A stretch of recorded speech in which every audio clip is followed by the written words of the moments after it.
Justicia vous parle de droit, de ses obligations et de ses devoirs. Justicia, il expose le droit.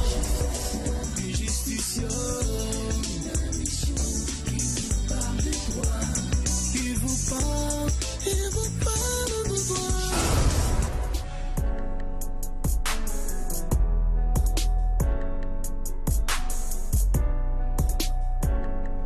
Injusticia, votre magazine qui vulgarise les principes essentiels de base du droit. Injusticia est désormais chez vous. Prenez rendez-vous avec Adams Malaika chaque mercredi à 19h sur DRTV International.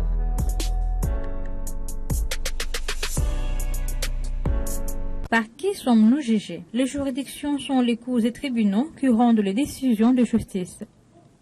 Ces décisions concernent les personnes privées qui peuvent être de personnes physiques ou de personnes morales, entreprises, syndicats ou associations, ou de personnes publiques, l'État, une administration ou un établissement public, comme un hôpital. Les litiges entre les personnes privées sont traités par les juridictions appartenant à l'ordre judiciaire. Les litiges impliquant des personnes publiques sont du ressort de l'ordre administratif. En cas de litige, c'est une juridiction dite de premier degré qui rend une décision.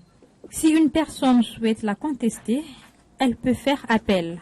Nous sommes très heureux de savoir que vous êtes bel et bien branchés en cet instant pour suivre votre émission juridique Injusticia, une émission qui nous donne de la lumière et de la connaissance sur tous nos droits, nos obligations et nos devoirs. Alors, nous recevons pour vous Monsieur Boukaka Dominique, qui est président de la Chambre sociale de la Cour d'appel de Brazzaville. Avec lui, nous allons parler sur le thème « Le rôle et fonctionnement de la Cour d'appel ».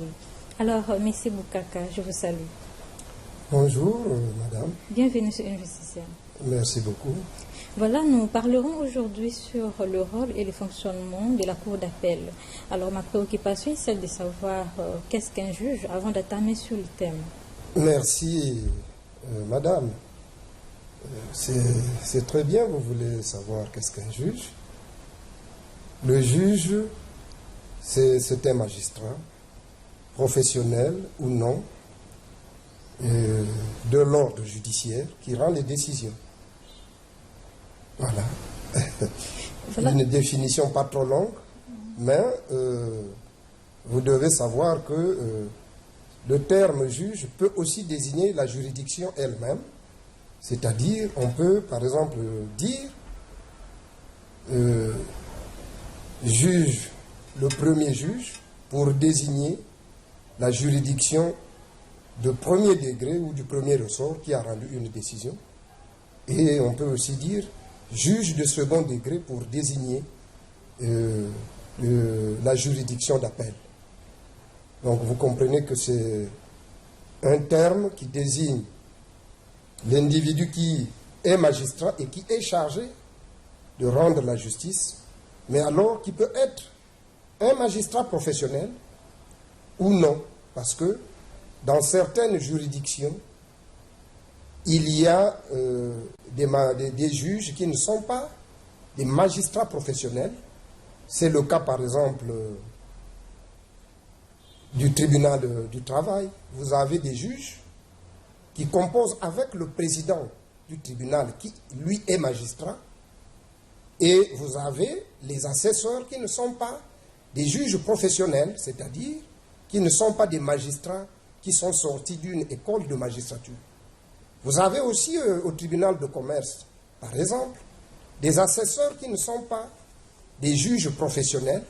Et c'est pour ça que dans la définition, je suis en train de vous expliquer que le juge, c'est un magistrat professionnel ou non, chargé donc de rendre la justice, de juger, comme le mot lui-même est en train de l'exprimer. Voilà, revenons un peu sur notre thème du jour. Alors, qu'est-ce qu'une cour d'appel et quel est son rôle? Merci pour la question. La cour d'appel, c'est une juridiction de second degré chargée d'examiner les appels des jugements qui sont attaqués. Il faut que je vous explique le plus simplement possible que la Cour d'appel, c'est donc une juridiction de deuxième ressort de second degré chargée de juger les appels des jugements qui sont attaqués, c'est-à-dire des jugements rendus par les tribunaux de grande instance, par les tribunaux d'instance, les tribunaux administratifs, les tribunaux de commerce, les tribunaux de travail, les tribunaux correctionnels. Donc lorsque les tribunaux que je viens de citer rendent des jugements et qu'une des parties conteste le jugement qui a été rendu, en ce moment, cette partie interjette appel pour attaquer la décision qui a été rendue. Et la Cour d'appel est la juridiction qui examine en deuxième ressort le jugement qui a été contesté. Donc c'est ça qu'on appelle la Cour d'appel, cette juridiction de second ressort qui examine les appels des jugements qui ont été attaqués. Je crois que cette définition peut être comprise par toute personne et je l'estime suffisamment claire. Voilà, alors comment est composée la Cour d'appel? Eh bien, la Cour d'appel, madame, est composée d'un président, vous comprenez, d'un vice-président, des présidents de chambre, des conseillers de la Cour d'appel, et vous avez le ministère public, où il y a le procureur général près la Cour d'appel. À côté du procureur général, il a un avocat ou des avocats généraux et des substituts généraux. Voyez-vous, c'est ça la composition pratiquement de la Cour d'appel. Voilà. Voilà, tout à l'heure, vous venez de nous parler sur le magistrat professionnel. Alors, comment sont appelés ces magistrats? Le magistrat professionnel, c'est un magistrat. Maintenant, il faut faire la différence selon qu'on est au siège ou au parquet.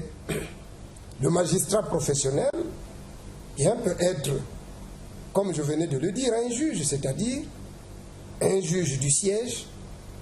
À défaut, il y a des magistrats au parquet, c'est-à-dire ceux du ministère public. Tout ça forme l'ensemble des magistrats. Et les magistrats, vous pouvez être un magistrat, comme je le dis là, du ministère public ou du siège. Sur ce, qu'est-ce qu'une procédure d'appel? La procédure d'appel, c'est cette procédure par laquelle, comme je viens de le dire, la Cour d'appel examine pour, disons à nouveau, une décision qu'on appelle un jugement qui a fait donc l'objet d'appel. Vous comprenez? Oui.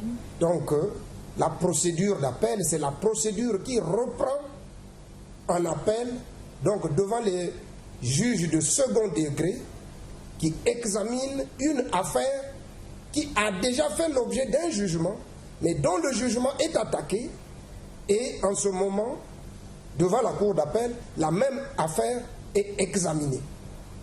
Et c'est ça la procédure d'appel. Ce deuxième examen du litige qui a déjà fait l'objet d'un jugement devant une juridiction de premier ressort. Donc c'est ça la procédure d'appel qui commence par attaquer la décision, donc le jugement qui a été rendu et contre lequel une partie au procès n'est pas d'accord. En ce moment-là, le justiciable qui n'est pas d'accord avec la décision qui a été rendue, il s'agit pas de n'importe quelle décision. Ici, il faut préciser qu'il s'agit du jugement. Et donc, il y a un appel qui est interjeté par déclaration devant le greffe de la juridiction qui a rendu la décision, le jugement rendu. à partir donc de l'acte d'appel, la cour d'appel est saisie.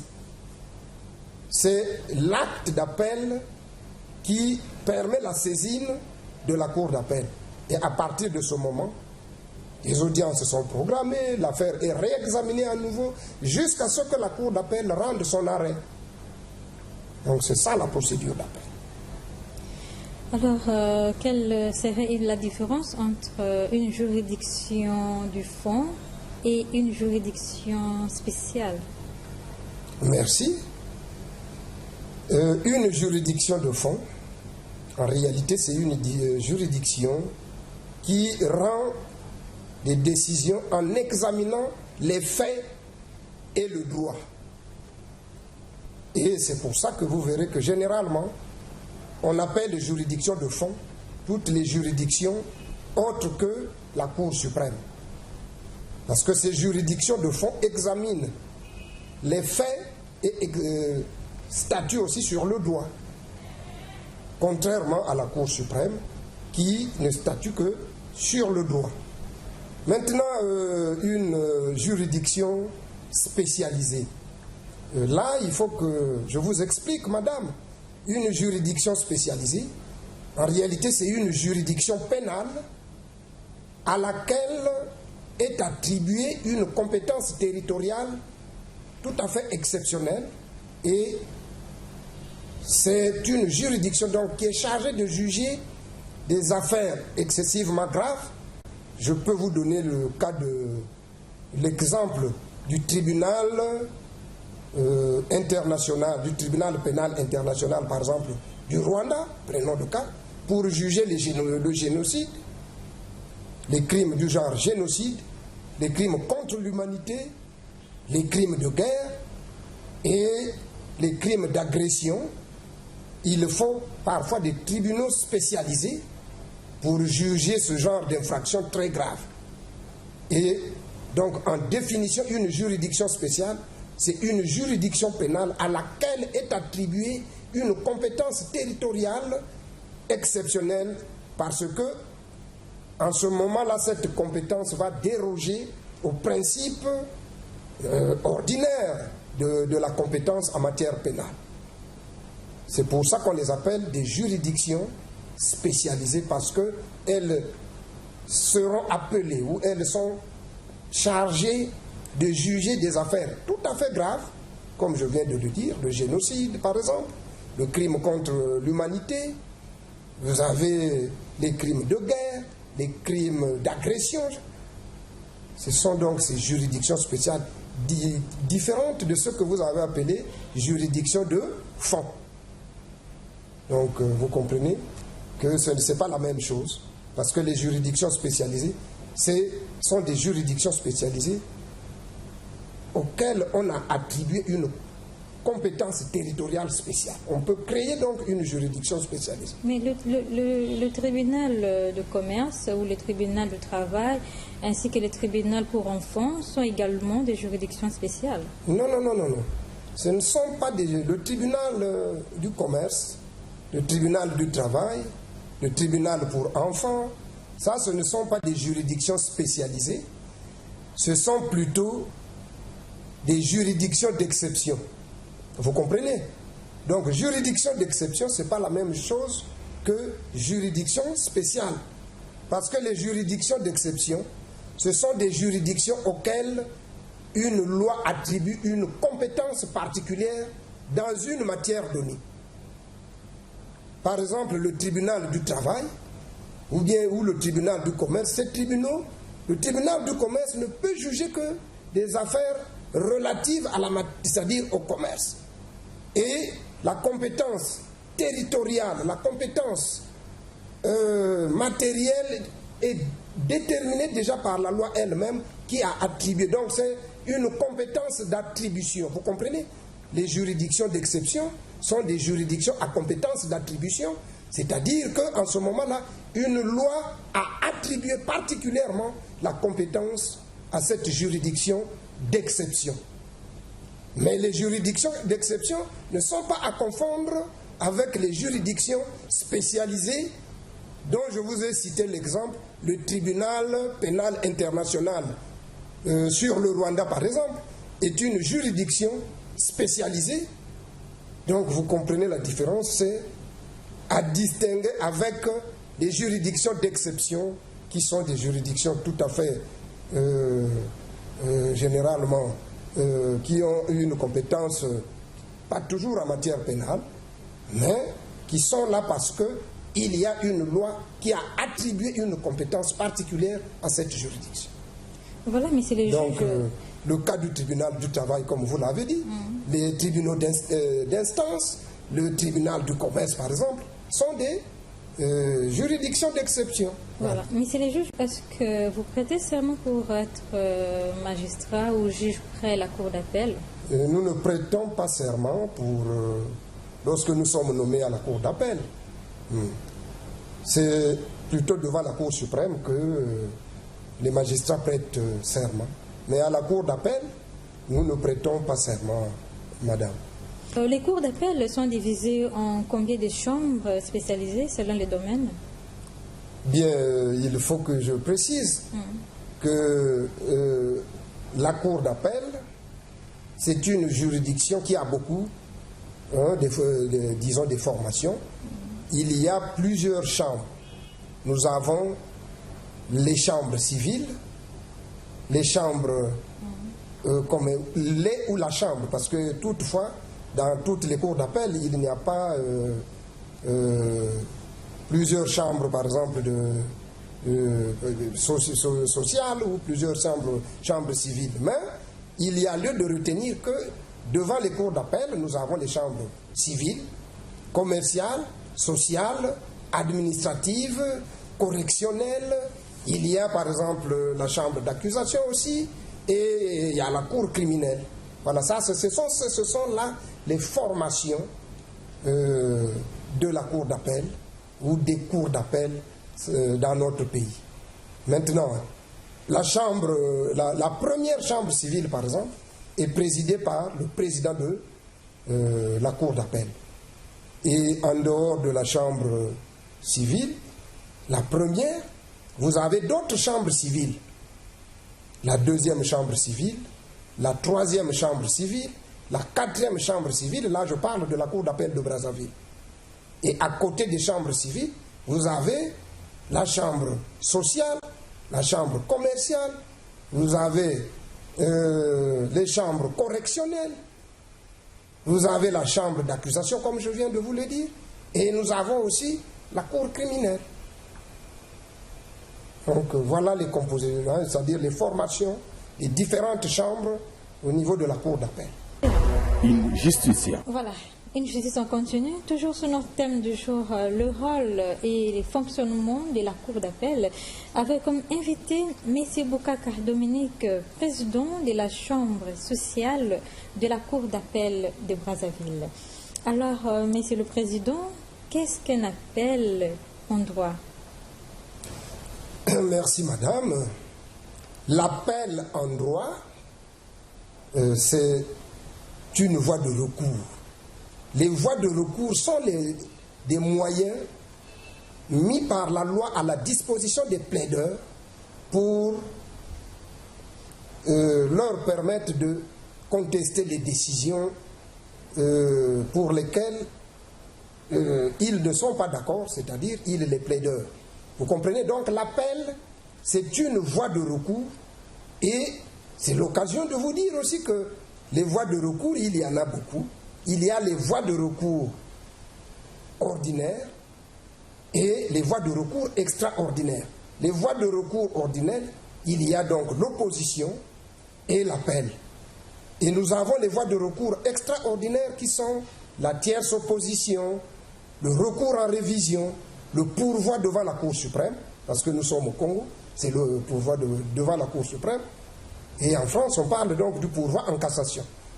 Maintenant, s'agissant de l'appel, comme vous êtes en train de chercher à savoir qu'est-ce que l'appel, c'est cette voie de recours ordinaire de reformation qui permet donc d'attaquer un jugement qui a été rendu par une juridiction de premier ressort.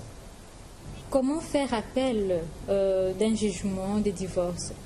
Mais le jugement de divorce n'est pas un jugement particulier, madame. C'est un jugement comme tous les autres. Les délais sont les mêmes. C'est un jugement qui est rendu en matière civile. On peut faire appel Et donc, vous avez les délais contre un jugement civil de 30 jours pour relever appel. Et comme pour toutes les autres, contre les autres décisions, vous commencez par une déclaration d'appel devant, disons, au greffe du tribunal qui a prononcé le jugement de divorce. Voilà. Vous comprenez?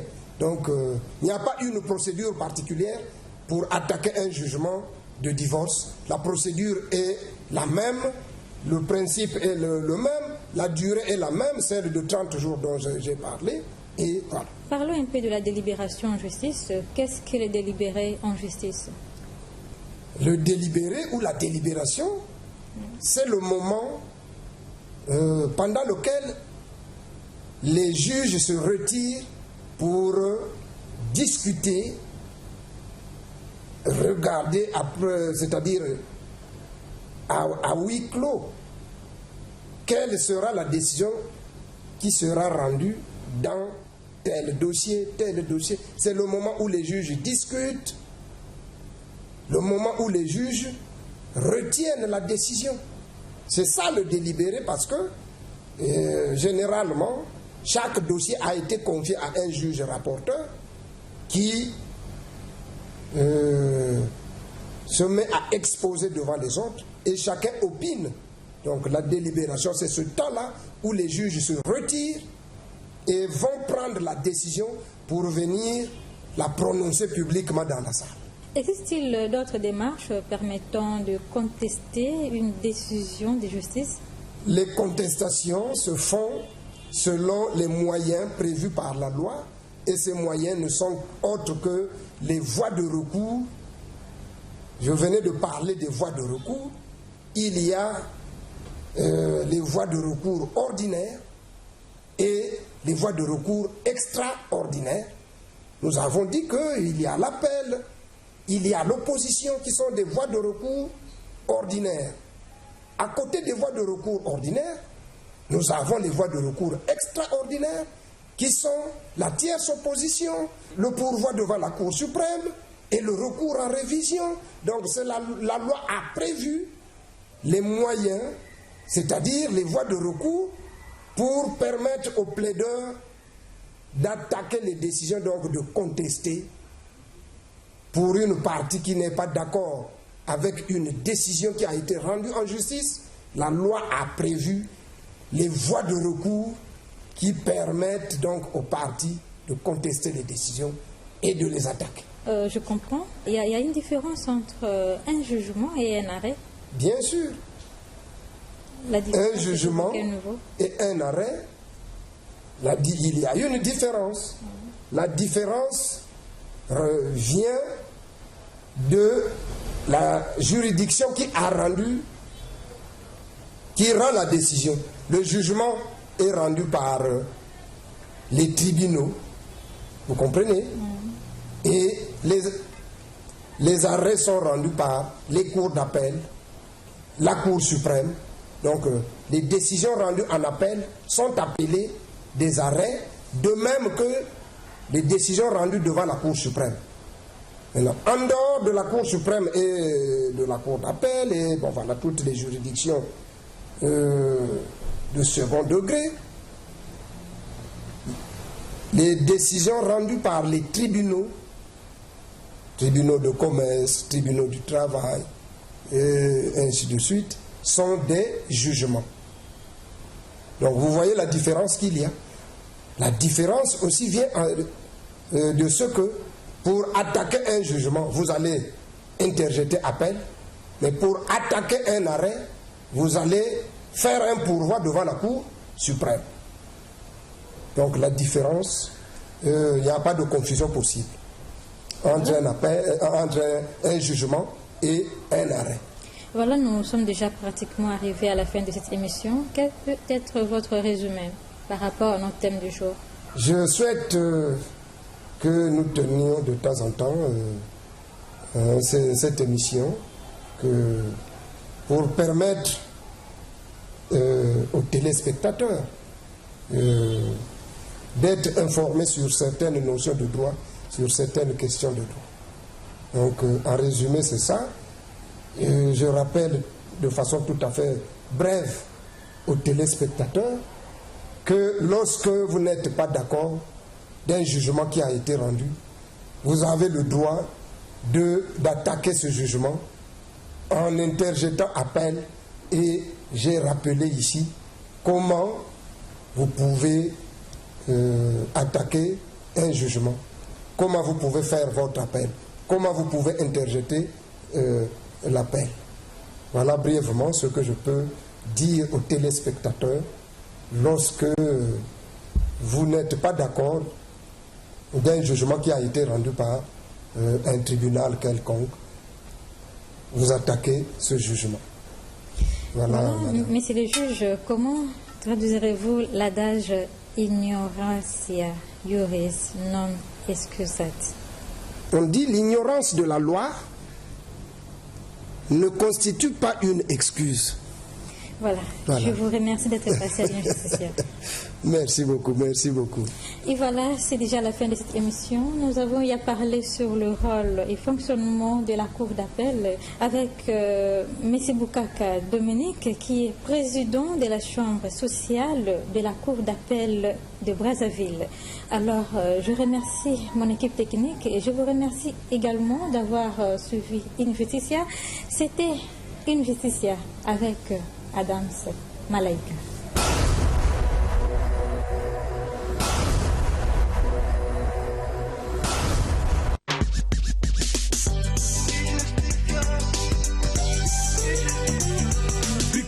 Innocents se retrouvent condamnés. Ils s'appuient à leurs droits parce qu'ils sont ignorants.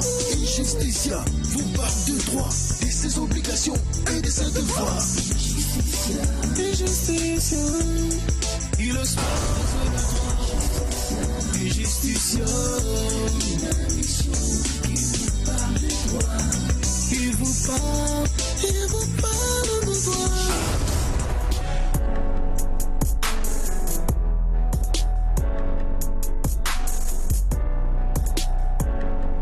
Injusticia, votre magazine qui vulgarise les principes essentiels de base du droit.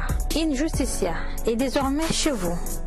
Prenez rendez-vous avec Adams Malaika chaque mercredi à 19h sur DRTV International.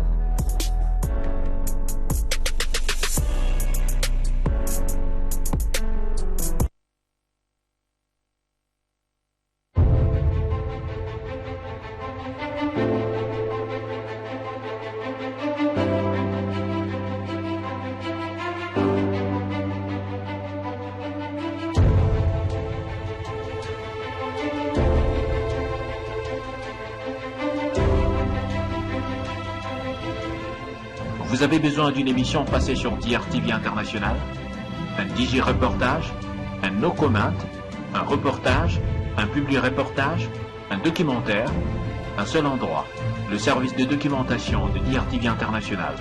Voici nos contacts.